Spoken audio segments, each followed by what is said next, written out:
పూర్వకాలంలో అంజనాదేవి మరియు వాయుదేవునికి ఒక అద్భుతమైన బిడ్డ జన్మించాడు. ఆ బిడ్డే ఆంజనేయుడు. చిన్నప్పటి నుంచే ఆంజనేయుడు చాలా చలాకీగా ఉండేవాడు. ఒకరోజు ఉదయం సూర్యుడిని చూసి అది ఒక ఎర్ర పండు అనుకున్నాడు. ఆ పండు నాకు కావాలి అని అనుకుని ఆకాశంలోకి ఎగిరిపోయాడు. సూర్యుడి దగ్గరికి వెళ్లి దాన్ని పట్టుకోవడానికి ప్రయత్నించాడు. దేవతలంతా ఆశ్చర్యపోయారు. అప్పుడు ఇంద్రుడు కోపంతో తన వజ్రాయుధాన్ని విసిరాడు. ఆ వజ్రం ఆంజనేయుడిని తాకి అతను భూమిపై పడిపోయాడు.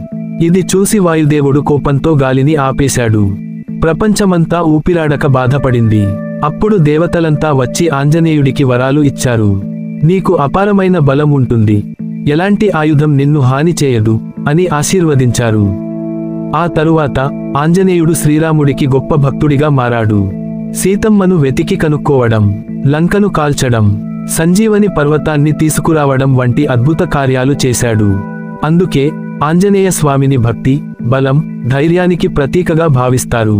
మనసారా పూజిస్తే ఆయన మన కష్టాలను తొలగిస్తాడు. చేతులు ముడుచుకున్న వ్యక్తి జై శ్రీరామ్, జై హనుమాన్.